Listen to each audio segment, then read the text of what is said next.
Analysis of variance, or acronymed ANOVA, or we just simply call ANOVA. So in this example, I'm going to give you a lot. I'm going to give you the sum of squares for each one of the different categories, and I'm going to show you how to find the t, the total. But first, let's start off with the null and alternative hypothesis. Okay, so the null hypothesis is that each one of the populations that I pulled these samples from are going to equal each other, right? So mu1 equals mu2 equals mu3, right? Now the alternative hypothesis can be a couple different things. The first one, it can be that mu1 does not equal mu2, does not equal mu3, right? So none of them are the same, or they're all kind of very different from each other. Or it also could be that at least one of the mu's, the sample populations, is different, is statistically significantly different from the rest. Okay, so there's a couple different ways you can word the hypothesis. Okay, we're going to keep our alpha at 0.05, and it's going to be a one-tailed test because F, and that's our symbol, right, for ANOVA. Right, we're going to use our F table, right, to find our F crit, and as long as our F obtained is bigger than our F crit, then we can reject the null hypothesis. F, in essence, is like a t squared, and anything squared is a positive, right? So our distribution is going to be like this, and our critical region is going to be over here, okay? Okay, so we're only going to have really one tail. You don't call it a one tail, though. Okay, we have 5 people in each sample, right? And we have 3 categories, okay? So like we have a category or sample 1, sample or category 2, and sample or category 3. So our K equals 3. Now, with degrees of freedom, we need to have a degrees of freedom within and a degrees of freedom between. And we're going to find that with sum of squares too and variance, but for right now, let's just stick with between and within for degrees of freedom. Now, degrees of freedom between is K minus 1.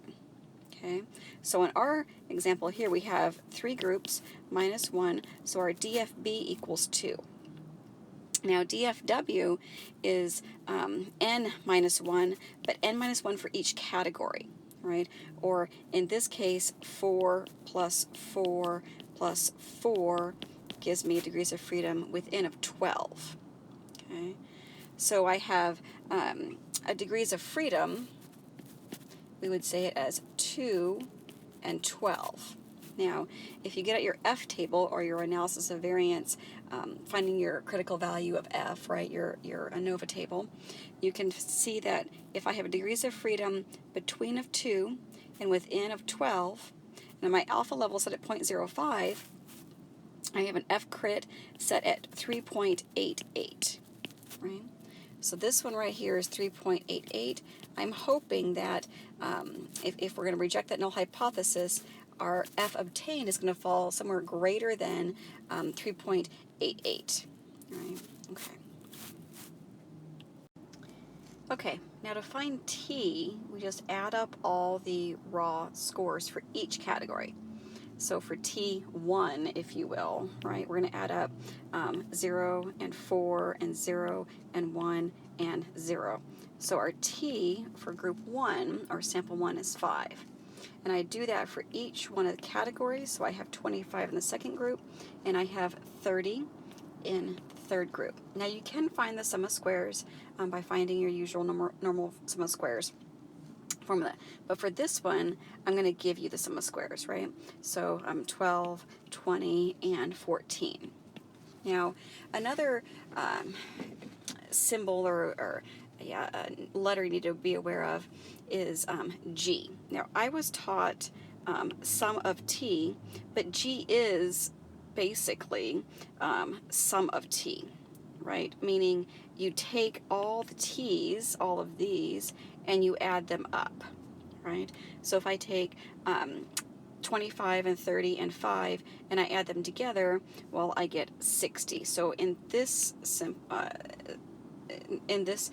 example, G, aka sum of T, is 60. Now, sum of x squared, right, is going to be 356. Okay. Now let's go on to find our, and to find that all you do is just take all the scores that you squared and then you add them up, right? So you take 0 squared, which just stays as 0, and 4 squared is 16, and 0 is still 0, so 16, and 1 is still 1, so 16, 17. And then, but then you're going to add 36 and 64 and 25, right? You're going to keep adding all of these squared numbers up. For the sake of time, I'm just doing it for you for this example. Okay, with ANOVA, again, we're trying to look at that variance within each sample and between the different samples. So because of this, we have to find sum of squares total, which I notated as just SS sub t, sum of squares within, SSW, and sum of squares between, or SSB, like boy. Okay, so let's do sum of squares total first. The equation for sum of squares total is the sum of x squared minus g squared divided by n, capital N, or all the different sample sizes added up. Okay, and again, like I said, the sum of x squared I gave you on the last one on the last page there was 356. All I did was add up each of the squared raw scores. Okay, and then minus 60, because that's our grand total, or sum of t, divided by 15, because we have 15 people total in our study. Okay, so we have 356 minus 3600 divided by 15, or 356 minus 240. So my sum of squares total is going to equal 116. Okay, sum of squares within is just the sum of squares. It's a sloppy S, sorry. Sum of squares. So again, my sum of squares, I gave it to you on the last page there, was 12 plus 20 plus 14. Okay, so my sum of squares within is 46. Again, I'm just adding up all the individual sum of squares for each category. Okay, sum of squares between is the sum of t squared divided by n, little n, minus g squared divided by n, big N. Okay, so for this one, the easiest way to do it is to think back to the t's. Remember how the t is the total for each one of the categories? So we had 5 squared plus 5, or 25 squared, plus 30 squared. Now you're going to divide each one of these by the sample size for each category, right? So it's going to look more like this. So 25 divided by 5 plus 625 divided by 5 plus 900 divided by 5, right? And so we get, 25 divided by 5 is just 5. But then we get, plus 125 plus 180, okay, equals 310. Okay. Now again, this number right here is just this right here, this first part of the equation. We still have to find this whole side, right? Okay. So let's go here. So 60, right? So 60 squared is 240, right? And so let's see here. Sorry, not 240. 60 squared is 3,600. I take 3,600 divided by 15, right? Because it's g squared divided by n, capital N, because we have 5 in each sample, so 15. So 3,600 divided by 15 gives me 240. Right, so now I have this one goes for this one right here. Okay, so I have 310 minus 240. Right, gives me let's see here. I think it gives me 70. Let me just double check. Yeah. Okay. So sum of squares between equals 70. Now let me show you a kind of a neat thing with this one, right?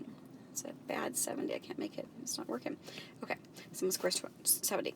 Okay, sum of squares within, right, plus sum of squares between equals sum of squares total.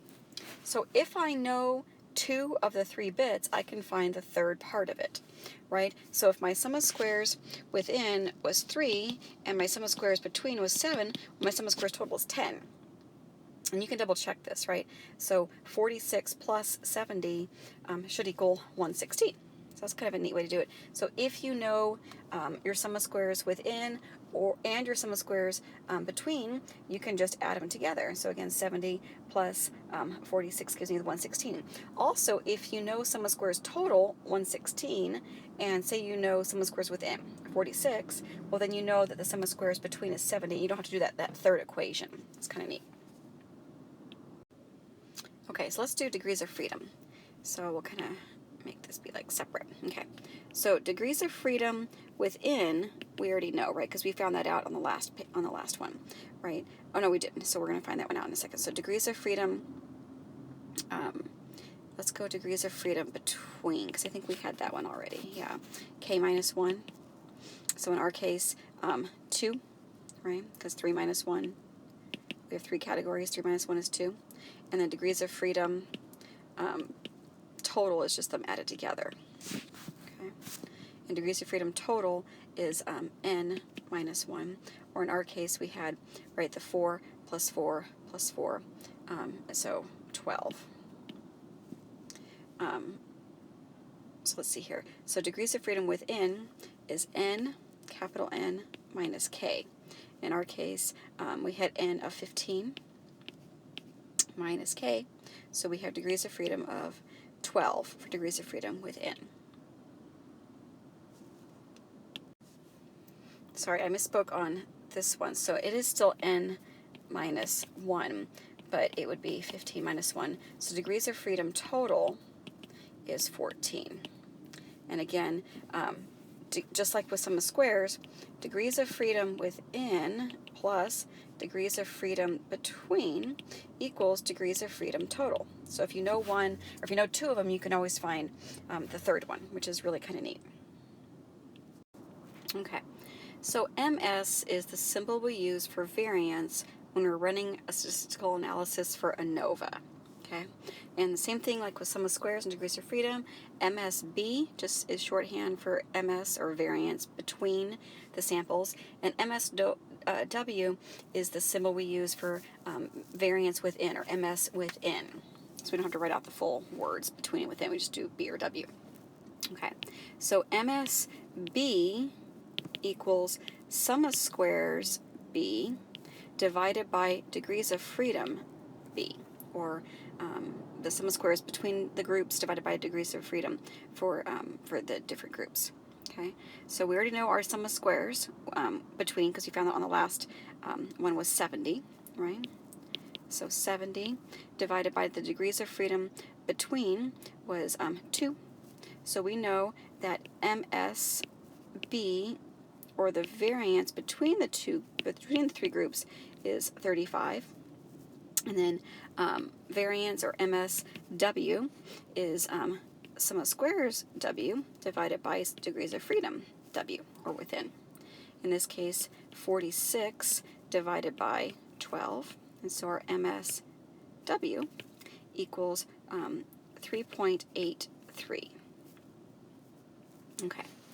Now that we know our variances between and within, right, our F obtained formula is MS between, this one, divided by our MS within, this one. Okay, so we know that this one, top one, is 35 divided by 3.83. So our F obtained equals 9.14. Okay. Now, if you remember our F crit, or critical value, of the F, because F is the symbol that we use for ANOVA, right, is, let's see here, it was like 3.88, I think. Yeah, 3.88. Okay. Our F obtained, right, and this is our critical region, so anything over here is going to be critical, right, and it was like way over here, right, so we definitely, so we reject the null hypothesis, right, so we're happy. There is a difference between at least one of these mean samples. Now, APA-wise, you would write it like this. You would say F with degrees of freedom of 2 and 12 equal 9.14. That's our test statistic.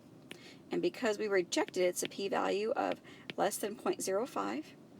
Oh, and I almost forgot. Because we rejected the null hypothesis, we can find the effect size. Let's do that. This one is eta, right? And it looks like this, so eta squared. And eta squared is our effect size for ANOVA, and it's sum of squares between divided by sum of squares total, right? Or in our case, 70 divided by 116.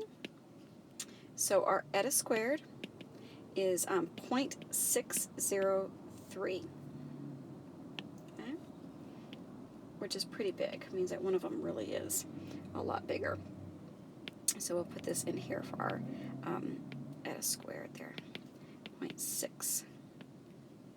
That would be our we'll go 0.3 if you want. That would be our APA statement. And eta squared is the same thing like with effect size, but it's more like the it's like a percentage of variance accounted for by that treatment effect. So there's something that is really different with that one.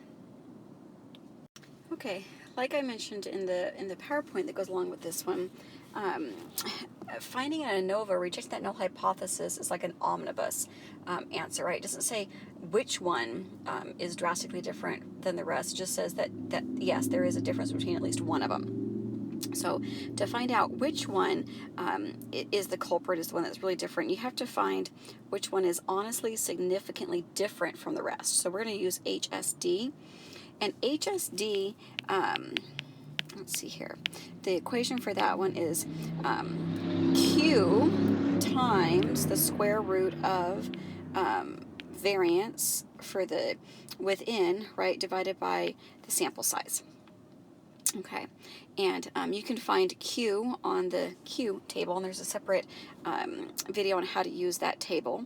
But Q for our sample here, because of a lot of different variables that we're using, is 3.77, and then we know our some of our variance within was 3.83 divided by, and we only use one of the sample sizes. They have equal sample sizes for our equation here, because we had 5 in each group, so 5. So 3.77 times the square root of 0.766, right? And that is, so 3.77 times basically 0.8752. And again, if you're doing the math, if you're pulling out or rounding longer or shorter than I am, you might have a little bit different numbers. But my HSD, my honest significant difference threshold, is 3.33. So I'm going to show you how to find that for each one of the each one of the 3 pairings, but you're only using 2 at a time. Okay. So again, the mean. So I'm just going to call them samples A, B, and C. All right. Because we had 3 groups. Now, if you go to the very, very beginning of the equation, right where I had all the raw data there, how you find the mean for each one of the groups is you just, well, like how you find the mean for anything, you just add up each one of the raw scores and divide by 5, because we have 5 people in each group. So that first group was really, really low, right? And then we had 5 and 6. This is just the mean for each one of those groups. Okay. So we're going to look for the differences, and we have to do a pairwise comparison. Okay. So mean for the first group, right, or A, right, which was, we had average of score of 1, minus the mean from the second group, which averaged 5, gave us a 4. And we're like, oh, ding, ding, ding, right? Because over here, our honest significant difference was 3.3. So anything above that, we're going to go, okay, take a note of that. That's kind of crazy. That difference is really far apart. Okay, let's pair the A group, right? We had an average score of 1 minus, let's do C now, right? And they had an average of 6, which gives me 5. So again, woo, that's above my threshold of 3.3. Now let's compare the average of the B group, which had 5, minus the average from the C group, which had 6, and only is 1, right? And then you have to say, what do these two have in common? And they, so right, B is not in this one, but C is not in that one. So A, right, because we have A here, right, and we have A here.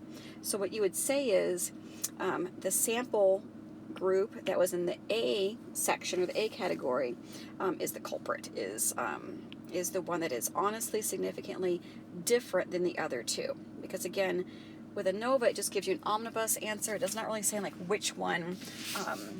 It's like that old song, one of these is not like the other, right? Well, this one is not like the others.